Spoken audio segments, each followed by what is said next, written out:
Hola, buenas tardes.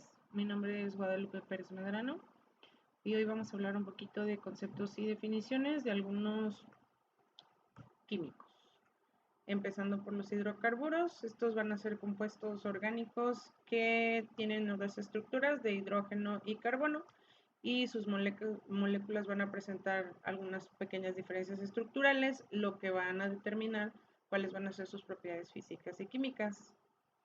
En los hidrocarburos, los átomos de carbono van a satisfacer la tetravalencia y forman enlaces con átomos de hidrógeno o bien con otros átomos de carbono y forman cadenas o anillos que pues va haciendo la unión carbono-carbono o puede ser sencilla o doble y dependiendo de la figura o el compuesto que quieran hacer es como se van a armar.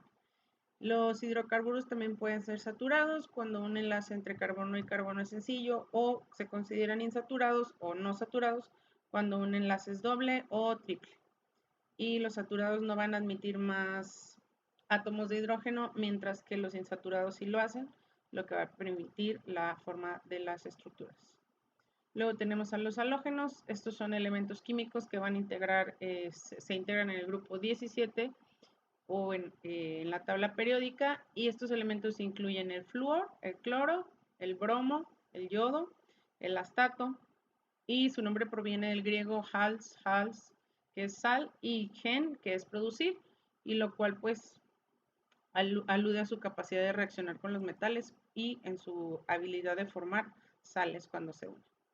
Químicamente estos tienen 7 electrones en sus capas de valencia, lo que les da una fuerte tendencia a que siempre puedan ganar un electrón y formar aniones X negativos o en este caso los haluros. En su estado libre no se encuentran en la naturaleza debido a su alta reactividad y más bien aparecen combinados en compuestos como los haluros. Dentro de la siguiente definición son los alcoholes. Estos son compuestos orgánicos y se van a presentar en uno o más grupos OH negativo o hidroxilos enlazados a un átomo de carbono saturado usualmente, que es decir, con hibridación de un grupo alquilo o un ciclo alquilo. En modo general se representa mediante la fórmula R-OH, donde el R es el grupo alquilo. Estos compuestos se clasifican como primarios, secundarios o terciarios según la cantidad de grupos alquilo unidos al carbono. Y pues tenemos como el metanol, el etanol, el propanolol, el butanol, entre otros. Luego vamos a tener a los éteres. Este es un grupo funcional tipo R o R, en donde las R y R pues van a ser grupos que contienen ya sea átomos de carbono, estando el átomo de oxígeno unido y se emplean pasos intermedios como ROH más HOR, guión ROR o más H2O, que va a ser el agua. También vamos a encontrar los esteres. Estos son una clase de compuestos orgánicos, los cuales con un grupo hidroxilo, que es OH, de un ácido que normalmente podría ser, no sé, el ácido carboxílico, es sustituido por un radical alquilo o arilo y dan una fórmula general de R más carbonos, doble enlace de oxígeno más otro R. Se forman típicamente mediante la esterificación de, por ejemplo, un ácido y un alcohol y reaccionan eliminando o sacando la molécula de agua y formando ya, como quien dice, un enlace de éster. Desde el punto de vista estructural, la característica funcional del éster pues es que es un carbonilo unido a un oxígeno y esa es su característica. En cuanto a sus propiedades físicas y químicas, pues los esteres de bajo peso molecular tienden a ser líquidos, sobre todo volátiles, con olores agradables como frutados o florales, lo que los hace relevantes para aromas y saborizantes.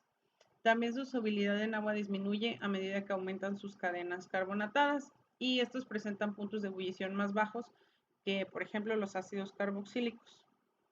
Y pues estos, ¿por qué es así? Porque no pueden donar enlaces de hidrógeno como unos alcoholes o como los ácidos. Los esteres se pueden hidrolizar químicamente o, bueno, en este caso revertir esta acción de la esterificación. Puede ser en medios ácidos o bases y pues para generar ya sea un ácido o un alcohol. En la industria y en la naturaleza, estos tienen múltiples roles, por ejemplo, hacer aromas naturales en frutas o hasta fabricación de polímeros como poliésteres y los solventes. Y pues tenemos ejemplos como el acetato de metilo, acetato de etilo, butirato de metilo. También tenemos las aminas. Estas van a ser compuestos químicos orgánicos derivados del grupo de los amoníacos, que en este caso es el NH3, donde uno de los hidrógenos de amoníaco ha sido sustituido por el grupo alquilo o arilio, lo que da como resultado la formación del grupo amino. Puede ser NH2, NH o con N. Y pues tenemos varios ejemplos como la metilamina, etilamina, propilamina. Y también pues estas se van a dividir en aminas primarias, secundarias o terciarias. También se van a clasificar según el tipo de grupo que está unido al nitrógeno. Y esta, por ejemplo, pueden ser aminas alifáticas o también las aminas aromáticas. Dentro de su nomenclatura, según la UPAC, las aminas se nombran siguiendo las siguientes reglas. Para las aminas más sencillas se va a nombrar cada uno de los sustituyentes de los grupos hidrógeno enlazados al nitrógeno del amoníaco y luego se coloca al final el nombre de la palabra amina. Por ejemplo, la metil y luego amina o metil propilamina, dependiendo de cómo estén formadas las cadenas carbonatadas. Finalmente se nombran usando para la cadena principal el nombre del alcano, alqueno o alquino que corresponda, dependiendo pues de cómo se hayan unido y se coloca el sufijo amina al final. Entonces vamos a tener, no sé, el 3,4 dimetil pentano amina. Y entonces de esta manera se forma el nombre completo. Si una cadena carbonatada va a contener varios grupos aminos, entonces se eligen en la posición que ocupen en la menor combinación de la numeración de sus posiciones. Y también se va a colocar el nombre de alcano, alqueno o alquino, correspondiente seguido del término que indica la cantidad de los grupos aminos que tenga. Por ejemplo, 3-metil, bencén, 1 y 2, diamina. Dentro de la otra definición vamos a encontrar también el ácido carboxílico. Estos van a ser derivados de estos, tienen como una fórmula general RC, que es un carbono, 2 oxígenos y un hidrógeno.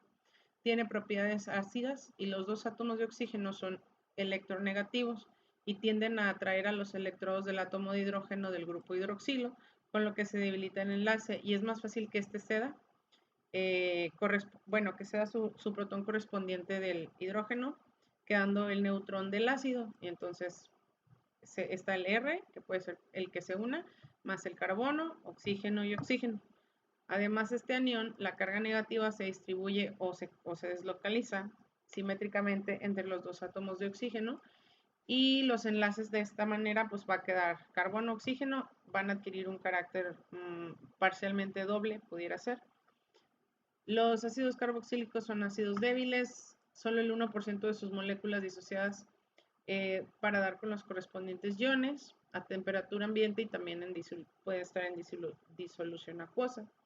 Pero si son más ácidos que otros que no se produce esa deslocalización electrónica, como por ejemplo los alcoholes. El ion resultante de un R más carbono, oxígeno, oxígeno, hidrógeno se nombra con el sufijo ato. Por ejemplo, el anión precedente del ácido acético se llama ion acetato y al grupo de carbono, oxígeno, oxígeno se le denomina carboxilato. Dentro de sus características principales, vamos a encontrar que su grupo funcional, la característica distintiva de este va a ser el grupo carboxilo y pues también va a constar de un grupo carbonilo y un grupo hidroxilo unidos al mismo átomo de carbono. Y en fórmula general se pueden representar como R, carbono, oxígeno, oxígeno, hidrógeno, o un R más carbón, oxígeno, 2 oxígenos, H, donde la R pues va a ser la cadena hidrocarbonatada que se une, por ejemplo, alquilo, alquenilo, arilo, etc. Y se nombran en la nomenclatura se nombran con la palabra ácido seguida del nombre de la cadena principal y la terminación oico. Si la cadena es cíclica, se utiliza la terminación carboxílico. Entonces, algunos ejemplos tenemos el ácido acético, el ácido láctico que se produce en músculos, por ejemplo, el ácido oleico, el ácido benzoico o el ácido salicílico. y esta pues se utiliza en la fabricación de algún medicamento. También podemos utilizarlo o lo podemos encontrar como aplicaciones en la industria química para fabricar plásticos. En la alimentación muchas veces se ve como conservante, antioxidante, aromatizantes. En la farmacéutica son precursores de síntesis de medicamentos y o en la agricultura se pueden usar como fertilizantes y pesticidas. Muchas gracias. Somos el equipo C. Está compuesto por Guadalupe Pérez Medrano, por Jocelyn Lourdes Morales Díaz y por Mauricio Guerrero Rosas.